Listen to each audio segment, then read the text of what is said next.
नमस्ते दोस्तों, रुआ सभी के फिर से स्वागत बा हमनी के चैनल पर। आज हमनी के फिर से एगो खूब सुंदर झूमर के गीत लेके आयल बनी जाता। वो लोग गीत के पूरा लास्ट तक सुनी लोग। गीत बहुत अच्छा बा। अगर वो लोग के अच्छा लगे तो लाइक शेयर सब्सक्राइब कर लो और कमेंट में बता कीजिए हम लोग की ई भी गीत वो लोग की कैसन लागल हटे।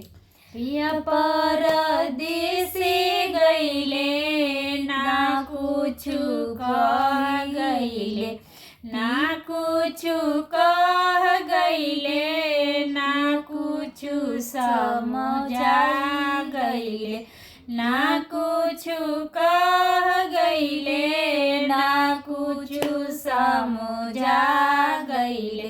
सासू पूछेली बउआ बबुआ कुछु कह गईले, सासू पूछेली बहुआ बबुआ कुछु कह गईले, ना कुछु कह गईले, ना समझा गईले, ना कुछु कह गईले, ना समझा गईले। सासुरउआ के मारे के कह गईले, सासुरउआ के मारे के कह गईले। पिया परदेसी गईले ना कुछु कह गईले, पिया परदेसी गईले ना कुछु कह गईले, ना कुछु कह गईले, ना समझा गईले।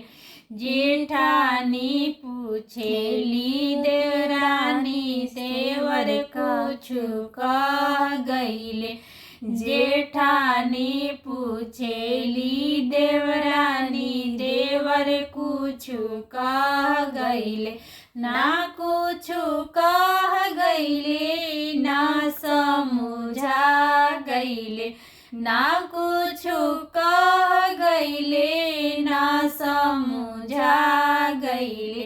गोतिन रउरा के अलगा करे के कह गईले, गोतिन रउरा के अलगा करे के कह गईले।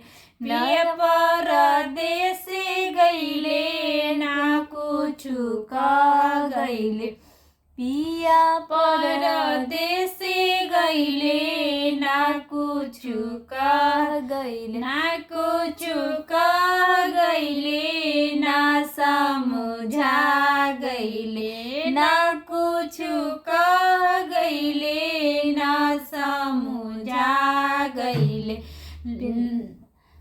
ननद पूछेली भाभी भैया कुछु कह गईले, ननद पूछेली भाभी भैया कुछु कह गईले, ना कुछु कह गईले, ना समझा गईले, ना